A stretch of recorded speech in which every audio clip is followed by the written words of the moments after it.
2 ദിനവൃത്താന്തം അധ്യായം 22. അഹസിയ.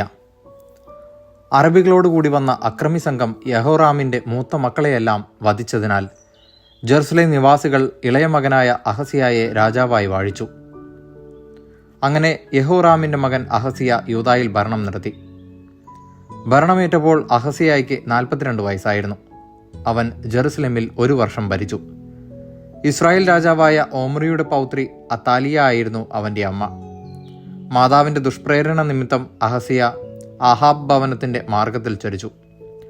ആഹാബ് ഭവനത്തെ പോലെ കർത്താവിൻ്റെ മുമ്പിൽ അവൻ തിന്മ പ്രവർത്തിച്ചു. പിതാവിൻ്റെ മരണത്തിനു ശേഷം ആഹാബിൻ്റെ ഭവനത്തിൽപ്പെട്ടവരായിരുന്നു അവൻ്റെ ആലോചനക്കാർ. അതവൻ്റെ അധപതനത്തിന് കാരണമായി. അവരുടെ ഉപദേശമനുസരിച്ച് അവൻ ഇസ്രായേൽ രാജാവും ആഹാബിൻ്റെ മകനുമായ യോറാമിനോടുകൂടെ റാമോത്ത് ഗിലെയാദിൽ സിറിയ രാജാവായ ഹസായേലിനോട് യുദ്ധം ചെയ്യാൻ പോയി. സിറിയക്കാർ യോറാമിനെ മുറിവേൽപ്പിച്ചു. റാമായിൽ വെച്ച് സിറിയ രാജാവായ ഹസായേലുമായുള്ള യുദ്ധത്തിൽ ഏറ്റ മുറിവുകൾ ചികിത്സിക്കാൻ യോറാം ജസ്രയേലിലേക്ക് മടങ്ങി. യൂദാ രാജാവായ യഹോറാമിൻ്റെ മകൻ അഹസിയ ആഹാബിൻ്റെ മകൻ യോറാം കിടപ്പായതിനാൽ അവനെ സന്ദർശിക്കാൻ ജസ്രയേലിലെത്തി. യോറാമിനെ സന്ദർശിക്കാൻ പോയത് അഹസിയായുടെ പതനത്തിന് കാരണമാകണമെന്ന് കർത്താവ് നിശ്ചയിച്ചിരുന്നു. അവിടെ വെച്ച് നിംഷിയുടെ മകനും ആഹാബ് ഭവനത്തെ നശിപ്പിക്കാൻ കർത്താവ് അഭിഷേകം ചെയ്തിരുന്നവനുമായ യേഹുവിനെ നേരിടാൻ യോറാമിനോടൊത്ത് അവർ പോയി. ആഹാബ് ഭവനത്തിനെതിരെ ശിക്ഷാവിധി നടത്തുമ്പോൾ യേഹു യൂദാ പ്രഭുക്കന്മാരെയും അഹസിയായുടെ ചാർച്ചക്കാരനായ രാജസേവകന്മാരെയും കണ്ടുമുട്ടി. അവൻ അവരെ വധിച്ചു. സമരിയായിൽ ഓടിയൊളിച്ച അഹസിയായെ അവർ തിരഞ്ഞുപിടിച്ച് യേഹുവിൻ്റെ മുമ്പിൽ കൊണ്ടുവന്ന് വധിച്ചു.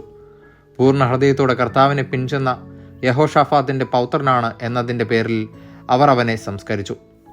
രാജ്യം ഭരിക്കാനുള്ള കഴിവുള്ള ആരും അഹസിയ കുടുംബത്തിൽ അവശേഷിച്ചില്ല.